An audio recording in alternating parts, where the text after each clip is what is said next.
হে student, স্বাগত your guide গৌরব চ্যানেলে। আশা করি তোমাদের প্রস্তুতি ভালোই হয়েছে। তোমাদের আগে থাকতে বেস্ট অফ লাক জানাচ্ছি তোমাদের পরীক্ষার জন্য। আজকে ইভিএসে একটি ক্লাস নিয়ে এসেছি এবং চতুর্থ শ্রেণীর বই থেকে বাছাই করা খুব গুরুত্বপূর্ণ, প্রায় বলতে পারো চতুর্থ শ্রেণীর বইয়ের জিনিসটা তোমাদের সামনে তুলে ধরছি। তোমরা ভিডিওটি অবশ্যই দেখো, অন্তত একবার টেট পরীক্ষা দিতে যাওয়ার আগে। চলো প্রথম প্রশ্নটা দেখে নেব। মোহনদাস করমচাঁদ গান্ধীকে মহাত্মাজি বলে ডাকতেন কে? পুতলিবাই, জওহরলাল নেহেরু, রবীন্দ্রনাথ ঠাকুর না সর্দার বল্লভভাই প্যাটেল? সঠিক উত্তর হবে অপশন এ, রবীন্দ্রনাথ ঠাকুর। তোমরা কিন্তু অ্যান্সারগুলো দেওয়ার চেষ্টা করো, যেহেতু ক্লাস ফোরের বই থেকে নিয়েছি। অনেক উত্তরই তোমাদের জানা, অনেক উত্তরই তোমার কাছে ইজি লাগবে, কিন্তু কিছু এমন কোশ্চেন আছে যেগুলো সত্যি তোমরা হয়তো জানো না। তাই তোমরা কিন্তু অ্যান্সারগুলো দেওয়ার চেষ্টা করো। আউট অফ 25 তোমরা কত পাও অবশ্যই আমাকে কমেন্টে জানিও। 2 নম্বর প্রশ্ন, গুরু সদয় মিউজিয়াম পশ্চিমবঙ্গের কোথায় অবস্থিত? ঠাকুরপুকুর, কলকাতা, নবদ্বীপ না বর্ধমানে? দেখো, গুরু সদয় মিউজিয়াম কিন্তু কলকাতা থেকে কিছুটা দূরে, ঠাকুরপুকুরে ব্রতচারী গ্রামে অবস্থিত। এই সেখানে ব্রতচারীর প্রতিষ্ঠাতা গুরুসদয় দত্তের নামে কিন্তু এই সংগ্রহশালাটা রয়েছে। বাংলার লোকশিল্পে নানা জিনিসপত্র রাখা হয় এই সংগ্রহশালাতে। 3 নম্বর প্রশ্ন, লেপচা মিউজিয়াম কোথায় অবস্থিত? কালিম্পং, মিরিক, পিংলা না জলপাইগুড়ি? সঠিক উত্তর হবে লেপচা মিউজিয়াম অবস্থিত কালিম্পংয়ে, অর্থাৎ অপশান এ। সেখানে নানা ধরনের লেখাপত্র সংগ্রহ করা হয়েছে, আর আছে পুরনো দিনের মানুষের ব্যবহৃত নানা জিনিসপত্র। এছাড়া পিংলায় কিন্তু একটা পটচিত্র সংগ্রহশালা রয়েছে। 4 নম্বর প্রশ্ন দেখব, রাসমঞ্চ কোথায় অবস্থিত? কোনারক, দিল্লি, ব্যান্ডেল না বিষ্ণুপুর? দেখো, এটা স্থাপত্য কেন্দ্রিক একটা প্রশ্ন। এর আগেও কিন্তু স্থাপত্য কেন্দ্রিক প্রশ্ন এসেছে। কোনারকে কিন্তু সূর্য মন্দির বিখ্যাত, দিল্লিতে জামা মসজিদ, ব্যান্ডেলে কিন্তু ব্যান্ডেল চার্চ, তোমরা জানো ব্যান্ডেলে ব্যান্ডেল চার্চ, এবং বিষ্ণুপুরে এই রাসমঞ্চ অবস্থিত। 5 নম্বর প্রশ্ন, বড় বড় কুর্জি গাছ দেখা যায় কোন বনভূমিতে? আরাবাড়ি জঙ্গল, মফলং বনভূমি, হিমালয় না সুন্দরবন? দেখো, আরাবাড়ি শাল গাছের জন্য বিখ্যাত, হিমালয়ে জানো তোমরা সরলবর্গীয় উদ্ভিদ পাইন গাছের জন্য বিখ্যাত, সুন্দরবনে সুন্দরী গাছের জন্য বিখ্যাত, এবং বড় বড় কুর্জি গাছ দেখা যায় মফলং বনভূমিতে। 6 নম্বর প্রশ্ন, আরাবাড়ি জঙ্গল কোন জেলায় অবস্থিত? হুগলি, বর্ধমান, পশ্চিম মেদিনীপুর না পূর্ব মেদিনীপুর? সঠিক উত্তর কিন্তু পশ্চিম মেদিনীপুর। আর আরাবাড়ি জঙ্গল কিন্তু যৌথ বন রক্ষা জন্য কিন্তু বিখ্যাত।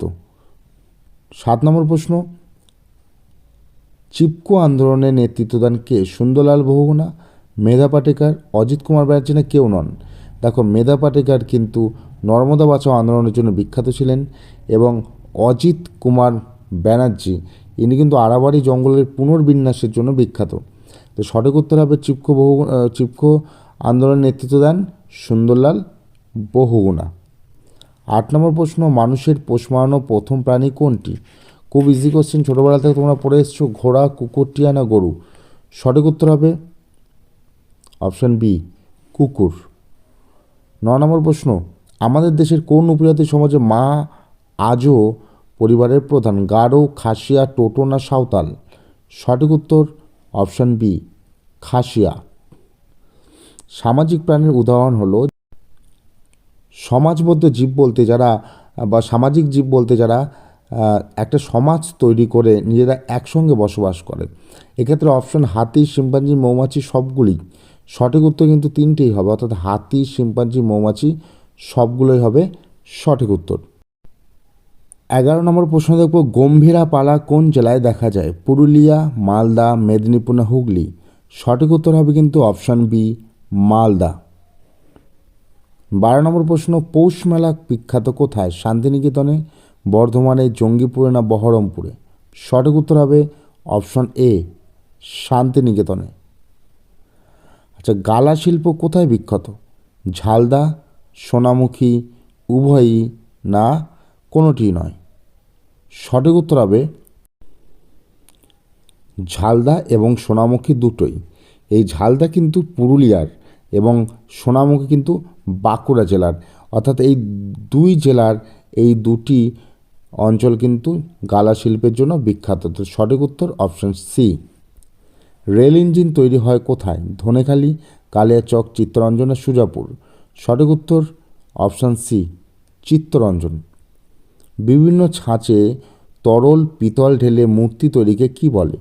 ডোকরা, ঢেপ্পো, মালাহার না সব কটায়? সঠিক উত্তর হবে অপশান এ, ডোকরা। এবং ঢেপ্পো, মালাহার এগুলো কিন্তু এই যারা ডোকরা তৈরি করে তাদেরকে বলা হয়, যারা পিতল ঢালাই শিল্পী তাদেরকে বলা হয় মালাহার বা ঢেপ্পো। পরের প্রশ্নে যাব, যারা শোলার কাজ করেন তাদের কি বলে? মালাকার, শ্যাকরা, মালহার না কর্মকার? সঠিক উত্তর কিন্তু হবে মালাকার। 17 নম্বর প্রশ্ন, পাহাড়ে যে পদ্ধতি ব্যবহার করা হয় চাষের ক্ষেত্রে তাকে কি বলা হয়? ধাপ, ঝুম, ফ্যালিং না কোনোটাই নয়? সঠিক উত্তর ধাপ। অর্থাৎ পাহাড়ে কিন্তু সিঁড়ির মতো ধাপ ধাপ কেটে চাষ করা হয়, তাই একে ধাপ চাষ বলা হয়। 18 নম্বর প্রশ্ন, সিনকোনা গাছের কোন অংশ ওষুধ তৈরিতে ব্যবহৃত হয়? পাতা, ছাল, মূল না কাণ্ড? দেখো, প্রচণ্ড কাঁপুনি দেওয়া জ্বর অর্থাৎ ম্যালেরিয়া রোগের চিকিৎসার জন্য কিন্তু সিনকোনা গাছের ছাল থেকে ওষুধ তৈরি করা হয়। 19 নম্বর প্রশ্ন, এদের মধ্যে কোনটি ঔষধি গাছ? তুলসী, নয়নতারা, কালমেঘ না সব কটায়? সঠিক উত্তর হবে তুলসী, নয়নতারা, কালমেঘ তিনটে, অর্থাৎ সব কটায় হবে এখানে সঠিক উত্তর। 20 নম্বর প্রশ্নে যাব, তামা ও টিনের মিশ্রণকে কি বলে? লোহা, পিতল, ব্রোঞ্জ না সীসা? তবে সঠিক উত্তর হবে ব্রোঞ্জ। তামা ও টিনের মিশ্রণকে বলা হয় ব্রোঞ্জ, এটা ভালো মতো মনে রাখবে। চাঁদের বুকে প্রথম পা রাখেন কে? লাইকা, নীল আর্মস্ট্রং, রাকেশ শর্মা না এডুইন অলড্রিন? দেখো, লাইকা নামে একটি কুকুরকে প্রথম মহাকাশে পাঠানো হয়েছিল। নীল আর্মস্ট্রং আর এডুইন অলড্রিন এরা কিন্তু চাঁদের যাত্রা করেছিলেন এবং এদের মধ্যে সর্বপ্রথম পা রেখেছিলেন চাঁদে নীল আর্মস্ট্রং, তারপরে এডুইন অলড্রিন। আর রাকেশ শর্মা ভারতীয়দের মধ্যে প্রথম মহাকাশচারী। 22 নম্বর প্রশ্ন, শনি গ্রহের সন্ধানে গেছে কোন যান? অ্যাপোলো, কিউরিওসিটি, ক্যাসিনি না চন্দ্রযান 4? দেখো, অ্যাপোলো প্রথম চাঁদের উদ্দেশ্যে বেরিয়েছিল, আমেরিকা কর্তৃক চাঁদের উদ্দেশ্যে পাঠানো হয়েছিল। কিউরিওসিটি এটা কিন্তু মঙ্গল গ্রহে পাঠানো যান। ক্যাসিনি হচ্ছে শনি গ্রহের উদ্দেশ্যে পাঠানো যান। 23 নম্বর প্রশ্ন, চাঁদ গভীর খাদে পরিপূর্ণ এই কথা প্রথম কে পর্যবেক্ষণ করেন? গ্যালিলিও, কোপারনিকাস, রজার বেকন না ফ্রান্সিস বেকন? দেখো, গ্যালিলিও দূরবীন আবিষ্কার করার পর প্রথম চাঁদে যে প্রচণ্ড খাদ রয়েছে এবং পৃথিবীর মতো অসমান পর্যবেক্ষণ করেন তিনিই প্রথম, গ্যালিলিও।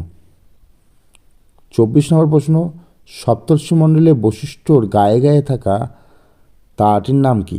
অঙ্গিরা, অত্রি, মরীচি না অরুন্ধতী?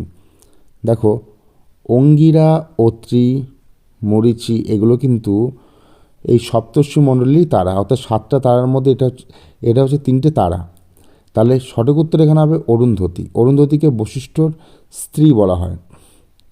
25 নম্বর প্রশ্ন এবং আজকের শেষ প্রশ্ন, মুগা রেশম মদ পাওয়া যায় কোথায়? গুজরাটে, আসামে, ত্রিপুরায় না পশ্চিমবঙ্গে?